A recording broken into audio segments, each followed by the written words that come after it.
ओम श्री गणेशाय नमः। ओम श्री सांब शिवाय नमः। श्री शिव महापुराण में विद्वेश्वर संहिता का 16वां अध्याय प्रारंभ करते हैं। मृत्तिका आदि से निर्मित देव प्रतिमाओं के पूजन की विधि, उनके लिए नैवेद्य का विचार, पूजन के विभिन्न उपचारों का फल, विशेष मास, वार, तिथि एवं नक्षत्रों के योग में पूजन का विशेष फल तथा लिंग के वैज्ञानिक स्वरूप का विवेचन। ऋषिगण बोले, हे साधु शिरोमणि, अब आप पार्थिव प्रतिमा की पूजा का वह विधान बताइए जिस पूजा विधान से समस्त अभीष्ट वस्तुओं की प्राप्ति होती है। सूत जी बोले, हे महर्षियों, तुम लोगों ने बहुत उत्तम बात पूछी है। पार्थिव प्रतिमा का पूजन सदा संपूर्ण मनोरथों को देने वाला है तथा दुख का तत्काल निवारण करने वाला है। मैं उसका वर्णन करता हूँ, ध्यान देकर सुनिए। हे द्विजों, यह पूजा काल मृत्यु को हरने वाली तथा काल और मृत्यु का भी नाश करने वाली है। यह शीघ्र ही स्त्री, पुत्र और धन धान्य को प्रदान करने वाली है। इसलिए पृथ्वी आदि की बनी हुई देव प्रतिमाओं की पूजा इस भूतल पर अभीष्टदायक मानी गई है। निश्चय ही इसमें पुरुषों का और स्त्रियों का भी अधिकार है। नदी, पोखरे अथवा कुएं में प्रवेश करके पानी के भीतर से मिट्टी ले आएं। तत्पश्चात गंध चूर्ण के द्वारा उसका संशोधन करके शुद्ध मंडप में रखकर उसे महीन बनाए तथा हाथ से प्रतिमा बनाए और दूध से उसका सम्यक संस्कार करें।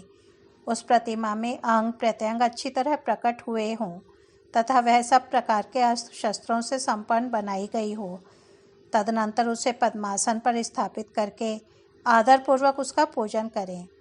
गणेश, सूर्य, विष्णु, दुर्गा और शिवजी की प्रतिमा का एवं शिवजी के शिवलिंग का द्विज को सदा पूजन करना चाहिए। पूजन जनित फल की सिद्धि के लिए 16 उपचारों द्वारा पूजन करना चाहिए। पुष्प से प्रोक्षण और मंत्र पाठ पूर्वक अभिषेक करें। अगहनी के चावल से नैवेद्य तैयार करें। सारा नैवेद्य 1 कुडव अर्थात लगभग पाव भर होना चाहिए।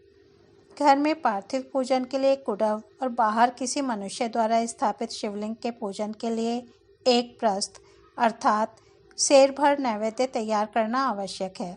ऐसा जानना चाहिए। देवताओं द्वारा स्थापित शिवलिंग के लिए 3 सेर नैवेद्य अर्पित करना उचित है और स्वयं प्रकट हुए लिंग के लिए 5 सेर। ऐसा करने से पूर्ण फल की प्राप्ति समझनी चाहिए। इससे दुगना या तिगुना करने पर और अधिक फल प्राप्त होता है। इस प्रकार सहस्त्र बार पूजन करने से द्विज सत्यलोक को प्राप्त कर लेता है। 12 अंगुल चौड़ा, इससे दूना और 1 अंगुल अधिक अर्थात 25 अंगुल लंबा तथा 15 अंगुल ऊंचा जो लोहे या लकड़ी का बना हुआ पात्र होता है, उसे विद्वान पुरुष शिव कहते हैं। उसका 8वां भाग प्रहस्त कहलाता है, जो 4 कुडव के बराबर माना गया है। मनुष्य द्वारा स्थापित शिवलिंग के लिए 10 प्रस्थ, ऋषियों द्वारा स्थापित शिवलिंग के लिए 100 प्रस्थ और स्वयंभू शिवलिंग के लिए 1 सहस्त्र प्रस्थ नैवेद्य निवेदन किया जाए तथा जल, तैल आदि एवं गंध द्रव्यों की भी यथा योग्य मात्रा रखी जाए, तो यह उन शिवलिंगों की महापूजा बताई जाती है। देवता का अभिषेक करने से आत्मशुद्धि होती है। गंध से पुण्य की प्राप्ति होती है। नैवेद्य अर्पण करने से आयु बढ़ती है और तृप्ति होती है। धूप निवेदन करने से धन की प्राप्ति होती है। दीप दिखाने से ज्ञान का उदय होता है और तांबूल समर्पण करने से भोग की उपलब्धि होती है। इसलिए स्नान आदि 6 उपचारों को यत्नपूर्वक अर्पित करें। नमस्कार और जप, ये दोनों संपूर्ण अभीष्ट फल को देने वाले हैं। इसलिए भोग और मोक्ष की इच्छा रखने वाले लोगों को पूजा के अंत में सदा ही जप और नमस्कार करना चाहिए। मनुष्य को चाहिए कि वह सदा पहले मन से पूजा करके फिर उन उपचारों से पूजा करे। देवताओं की पूजा से उन देवताओं के लोकों की प्राप्ति होती है तथा उनके अवान्तर लोक में भी यथेष्ट भोग की वस्तुएं उपलब्ध होती हैं। हे द्विजो, अब मैं देव पूजा से प्राप्त होने वाले विशेष फलों का वर्णन करता हूँ। आप लोग श्रद्धापूर्वक सुने। विघ्नराज गणेश की पूजा से भूलोक में उत्तम अभीष्ट वस्तु की प्राप्ति होती है। शुक्रवार को, श्रावण और भाद्रपद मासों की शुक्ल पक्ष की चतुर्थी को और पौष मास में शतभिषा नक्षत्र के आने पर विधि पूर्वक गणेश जी की पूजा करनी चाहिए। 100 या सहस्त्र दिनों में 100 या सहस्त्र बार पूजा करें। देवता और अग्नि में श्रद्धा रखते हुए किया जाने वाला उनका नित्य पूजन मनुष्यों को पुत्र एवं अभीष्ट वस्तु प्रदान करता है। वह समस्त पापों का शमन तथा भिन्न भिन्न दुष्कर्मों का विनाश करने वाला है। विभिन्न वारों में की हुई शिव आदि की पूजा को आत्मशुद्धि प्रदान करने वाली समझना चाहिए। वार या दिन, तिथि, नक्षत्र और योगों का आधार है। वह समस्त कामनाओं को देने वाला है। उसमें वृद्धि और क्षय नहीं होता है, इसलिए उसे पूर्ण ब्रह्म स्वरूप मानना चाहिए। सूर्योदय काल से लेकर दूसरे सूर्योदय काल आने तक एक वार की स्थिति मानी गई है, जो ब्राह्मण आदि सभी वर्णों के कर्मों का आधार है। विहित तिथि के पूर्व भाग में की हुई देव पूजा मनुष्यों को पूर्ण भोग प्रदान करने वाली होती है। यदि मध्याह्न के बाद तिथि का आरंभ होता है तो रात्रि युक्त तिथि का पूर्व भाग पितरों के श्राद्ध आदि कर्म के लिए उत्तम बताया जाता है। ऐसी तिथि का परभाग ही दिन से युक्त होता है, अतः वही देव कर्म के लिए प्रशस्त माना गया है। यदि मध्याह्न काल तक तिथि रहे तो उदय व्यापिनी तिथि को ही देव कार्य में ग्रहण करना चाहिए। इसी तरह शुभ तिथि एवं नक्षत्र आदि देव कार्य में ग्राह्य होते हैं। वार आदि का भली भांति विचार करके पूजा और जप आदि करने चाहिए। वेदों में पूजा शब्द के अर्थ की इस प्रकार योजना कही गई है। पूजायते अनेन इति पूजा। यह पूजा शब्द की व्युत्पत्ति है। पुहु का अर्थ है भोग और फल की सिद्धि। वह जिस कर्म से संपन्न होती है उसका नाम पूजा है। मनोवांछित वस्तु तथा ज्ञान ये ही अभीष्ट वस्तुएं हैं। सकाम भाव वाले अभीष्ट भोग अपेक्षित होते हैं और निष्काम भाव वाले को अर्थ पारमार्थिक ज्ञान, ये दोनों ही पूजा शब्द के अर्थ हैं। इनकी योजना करने से ही पूजा शब्द की सार्थकता है। इस प्रकार लोक और वेद में पूजा शब्द का अर्थ विख्यात है। नित्य और नैमित्तिक कर्म कालांतर में फल देते हैं, किंतु काम्य कर्म का यदि भली भांति अनुष्ठान हुआ हो तो वह तत्काल फलदायक होता है। प्रतिदिन एक पक्ष, एक मास और एक वर्ष तक लगातार पूजन करने से उन कर्मों के फल की प्राप्ति होती है और उनसे वैसे ही पापों का क्रमशः क्षय होता है। प्रत्येक मास के कृष्ण पक्ष की चतुर्थी तिथि को ही महागणपति की पूजा एक पक्ष के पापों का नाश करने वाली और एक पक्ष तक उत्तम भोग रूप फल देने वाली होती है। चैत्र मास में चतुर्थी को की हुई पूजा एक मास तक किए हुए पूजन का फल देने वाली होती है और जब सूर्य सिंह राशि पर स्थित हों उस समय भाद्रपद मास की चतुर्थी को की हुई गणेश जी की पूजा को एक वर्ष तक मनोवांछित भोग प्रदान करने वाली जानना चाहिए। श्रावण मास के रविवार को हस्त नक्षत्र से युक्त सप्तमी तिथि को तथा माघ शुक्ला सप्तमी को भगवान सूर्य का पूजन करना चाहिए। ज्येष्ठ तथा भाद्रपद मासों के बुधवार को श्रवण नक्षत्र से युक्त द्वादशी तिथि को तथा केवल द्वादशी को भी किया गया भगवान विष्णु का पूजन अभीष्ट संपत्ति को देने वाला माना गया है। श्रावण मास में की जाने वाली श्री हरि की पूजा अभीष्ट मनोरथ और आरोग्य प्रदान करने वाली होती है। अंगों एवं उपकरणों सहित पूर्वोक्त गौ आदि 12 वस्तुओं का दान करने से जिस फल की प्राप्ति होती है उसी को द्वादशी तिथि में आराधना द्वारा श्री विष्णु की तृप्ति करके मनुष्य प्राप्त कर लेता है। जो द्वादशी तिथि को भगवान विष्णु के 12 नामों द्वारा 12 ब्राह्मणों का षोडशोपचार पूजन करता है वह उनकी प्रसन्नता प्राप्त कर लेता है। इसी प्रकार संपूर्ण देवताओं के विभिन्न 12 नामों द्वारा 12 ब्राह्मणों का किया हुआ पूजन उन देवताओं को प्रसन्न करने वाला होता है। ऐश्वर्य की इच्छा रखने वाले पुरुष को कर्क की संक्रांति से युक्त श्रावण मास में नवमी तिथि को मृगशिरा नक्षत्र के योग में संपूर्ण मनोवांछित भोगों और फलों को देने वाली अंबिका का पूजन करना चाहिए। अश्विन मास के शुक्ल पक्ष की नवमी तिथि संपूर्ण अभीष्ट फलों को देने वाली होती है। उसी मास के कृष्ण पक्ष की चतुर्दशी को यदि रविवार पड़ा हो तो उस दिन का महत्व विशेष बढ़ जाता है। उसके साथ ही यदि आर्द्रा और महार्द्रा सूर्य संक्रांति से युक्त आर्द्रा का योग हो तो उक्त अवसरों पर की हुई शिव पूजा का विशेष महत्व माना गया है। माघ कृष्ण चतुर्दशी को शिवजी की हुई पूजा संपूर्ण अभीष्ट फलों को देने वाली होती है। वह मनुष्यों की आयु बढ़ाती है, मृत्यु को दूर हटाती है और समस्त सिद्धियों की प्राप्ति कराती है। ज्येष्ठ मास में चतुर्दशी को यदि महाआर्द्रा का योग हो अथवा मार्गशीर्ष मास में किसी भी तिथि को यदि आर्द्रा नक्षत्र हो, तो उस अवसर पर विभिन्न वस्तुओं की बनी हुई मूर्ति के रूप में शिवजी की जो 16 उपचारों से पूजा करता है, उस पुण्यात्मा के चरणों का दर्शन करना चाहिए। भगवान शिव की पूजा मनुष्यों को भोग और मोक्ष देने वाली है, ऐसा जानना चाहिए। कार्तिक मास में प्रत्येक वार और तिथि आदि में देव पूजा का विशेष महत्व है। कार्तिक मास आने पर विद्वान पुरुष दान, तप, होम, जप और नियम आदि के द्वारा समस्त देवताओं का षोडशोपचारों से पूजन करे। उस पूजन में देव प्रतिमा, ब्राह्मण तथा मंत्रों का उपयोग आवश्यक है। ब्राह्मणों को भोजन कराने से वह पूजन कर्म संपन्न होता है। पूजक को चाहिए कि वह कामनाओं को त्याग कर पीड़ा रहित, शांत हो देवाराधन में तत्पर रहे। कार्तिक मास में देवताओं का यजन पूजन समस्त भोगों को देने वाला होता है। यह व्याधियों को हर लेने वाला और भूतों तथा ग्रहों का विनाश भी करने वाला है।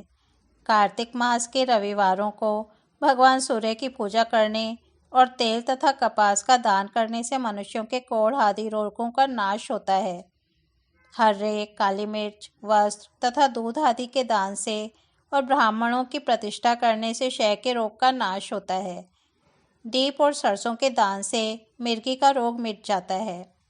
कृतिका नक्षत्र से युक्त सोमवारों को किया हुआ शिवजी का पूजन मनुष्यों के महान दारिद्र्य को मिटाने वाला और संपूर्ण संपत्तियों को देने वाला है। घर की आवश्यक सामग्रियों के साथ गृह और क्षेत्र आदि का दान करने से भी उक्त फल की प्राप्ति होती है।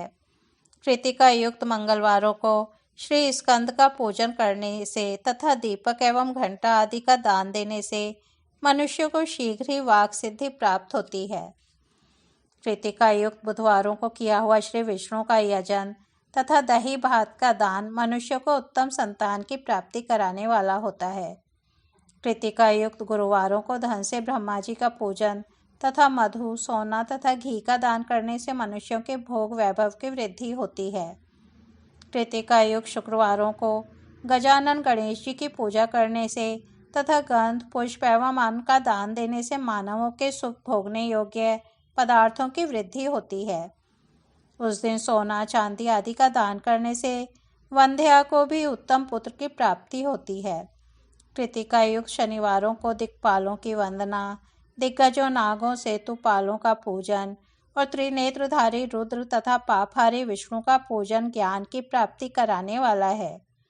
ब्रह्मा, धन्वंतरी एवं दोनों अश्वनी कुमारों का पूजन करने से रोग तथा अपमृत्यु का निवारण होता है और तात्कालिक व्याधियों की शांति हो जाती है। नमक, लोहा, तेल और उड़द आदि का त्रिकूट अर्थात सौंठ, पीपल और गोल मिर्च, फल, गंध और जल आदि का तथा घृत आदि द्रव्य पदार्थों का और सुवर्ण, मोती, धान्य आदि ठोस वस्तुओं का भी दान देने से स्वर्गलोक की प्राप्ति होती है। इनमें से नमक आदि का मान कम से कम 1 प्रस्थ अर्थात सेर और सुवर्ण आदि का मान कम से कम 1 पल होना चाहिए। धनु की संक्रांति से युक्त पौष मास में उषा काल में शिव आदि समस्त देवताओं का पूजन क्रमशः समस्त सिद्धियों की प्राप्ति कराने वाला होता है। इस पूजन में अगहनी के चावल से तैयार किए गए हविष्य का नैवेद्य उत्तम बताया जाता है। पौष मास में नाना प्रकार के अन्न का नैवेद्य विशेष महत्व रखता है। मार्गशीर्ष मास में केवल अन्न का दान करने वाले मनुष्य को संपूर्ण अभीष्ट फलों की प्राप्ति हो जाती है।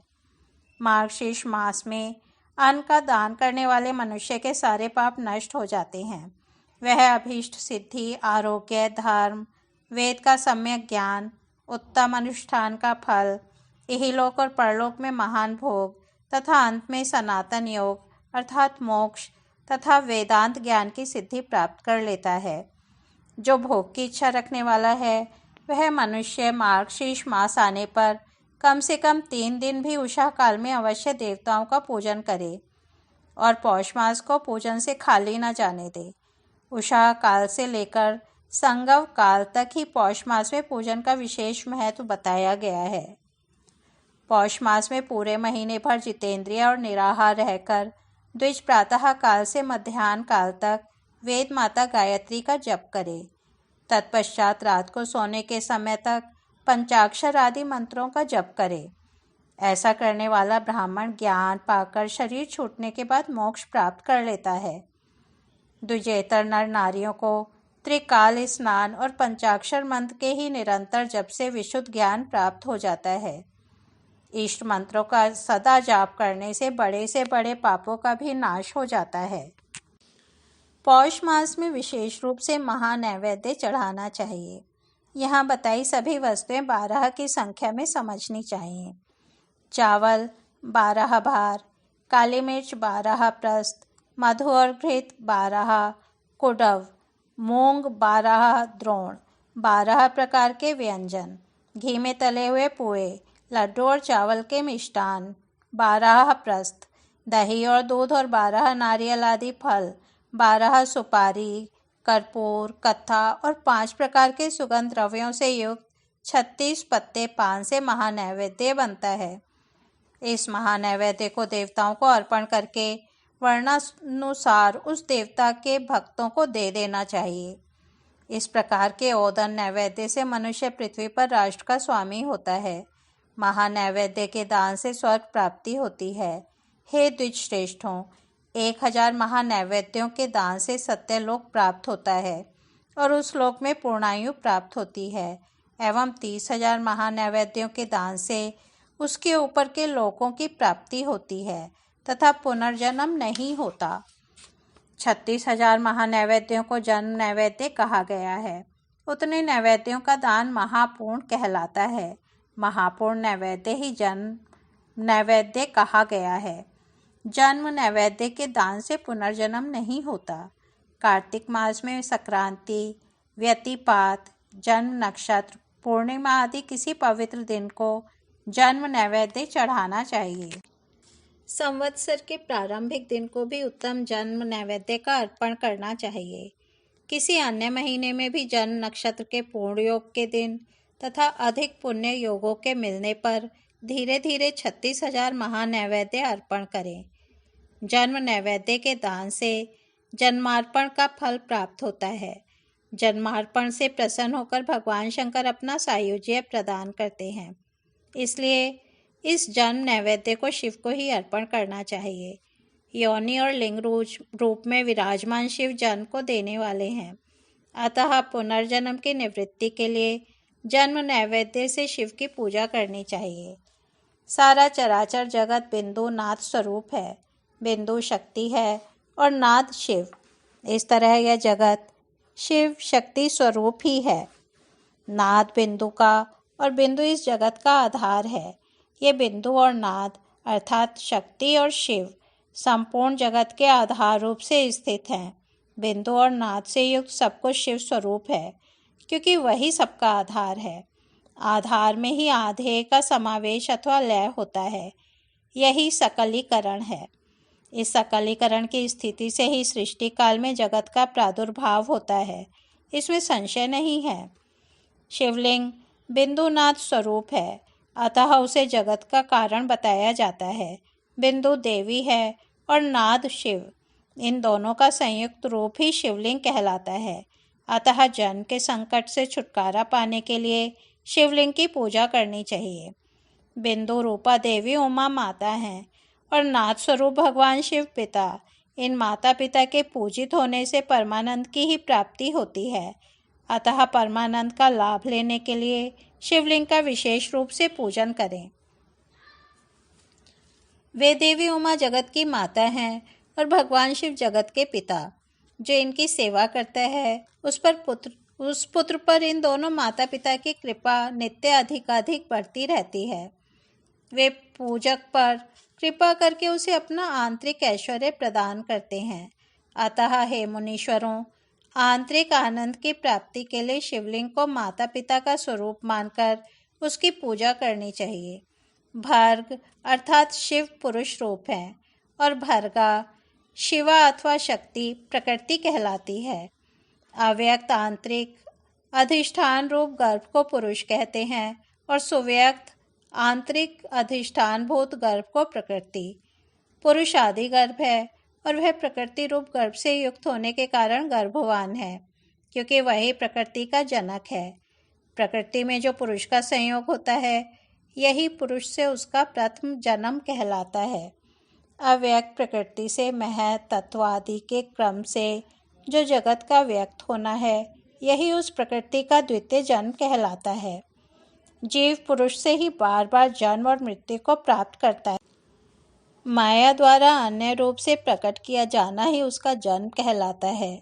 जीव का शरीर जन्म काल से ही जीर्ण अर्थात 6 भाव विकारों से युक्त होने लगता है, इसलिए उसे जीव यह संज्ञा दी गई है। जो जन्म लेता और विविध पाशों द्वारा बंधन में पड़ता है, उसका नाम जीव है। जन्म और बंधन जीव शब्द का ही अर्थ है। अतः जन्म मृत्यु रूपी बंधन की निवृत्ति के लिए जन्म के अधिष्ठानभूत माता पिता स्वरूप शिवलिंग का भली भांति पूजन करना चाहिए। शब्दादि पंच तन मात्राओं तथा पंचेंद्रियों से विषय ग्रहण करने से भ अर्थात वृद्धि को, गच्छति अर्थात प्राप्त होती है। इसलिए भग शब्द का अर्थ प्रकृति है। भोग ही भग का मुख्य शब्दार्थ है। मुख्य भग प्रकृति है और भगवान शिव कहे जाते हैं।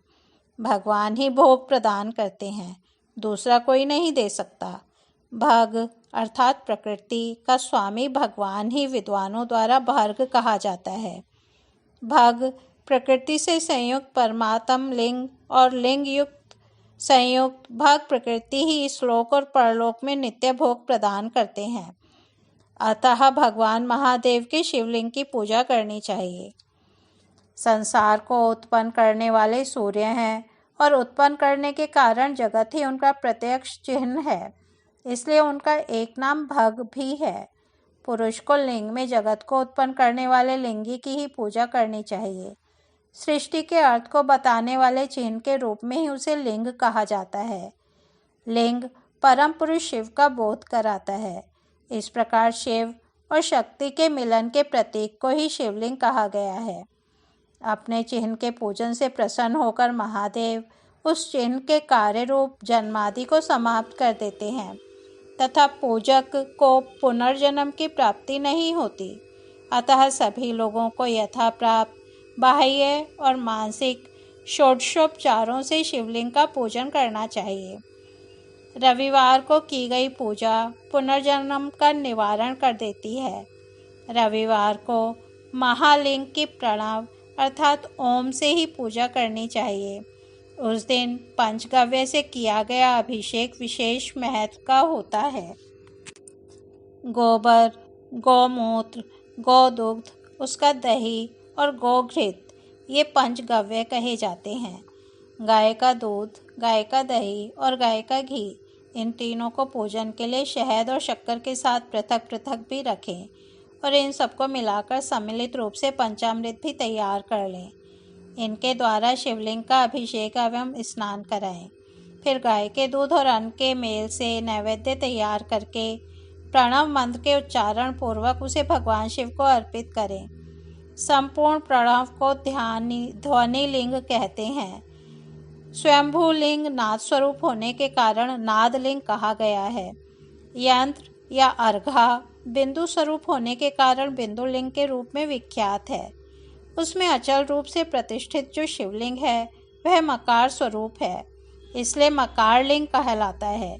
सवारी निकालने आदि के लिए जो चरलिंग होता है वह उकार स्वरूप होने से उकार लिंग कहा गया है तथा पूजा की दीक्षा देने वाले जो गुरु या आचार्य हैं उनका विग्रह आकार का प्रतीक होने से आकार लिंग माना गया है। इस प्रकार प्रणव में प्रतिष्ठित अकार, उकार, मकार, बिंदु, नाद और ध्वनि के रूप में लिंग के 6 भेद हैं। इन 6 लिंगों की नित्य पूजा करने से साधक जीवन मुक्त हो जाता है, इसमें संशय नहीं है। भक्ति पूर्वक की गई शिव पूजा मनुष्यों को पुनर्जन्म से छुटकारा दिलाती है। रुद्राक्ष धारण से 1/4, विभूति अर्थात भस्म धारण से आधा, मंत्र जप से 3/4 और पूजा से पूर्ण फल प्राप्त होता है। शिवलिंग और शिव भक्त की पूजा करके मनुष्य मोक्ष प्राप्त करता है। हे द्विजों, जो इस अध्याय को ध्यानपूर्वक पढ़ता सुनता है, उसकी शिव भक्ति सुदृढ़ होकर बढ़ती रहती है। इस प्रकार श्री शिव महापुराण के अंतर्गत प्रथम विद्वेश्वर संहिता में पार्थिव पूजा आदि का प्रकार वर्णन नामक 16वां अध्याय पूर्ण हुआ। आज हम यहीं समाप्त करते हैं। कल हम 17वां अध्याय पढ़ेंगे। तब तक यहीं विराम देते हैं। ओम नमः शिवाय।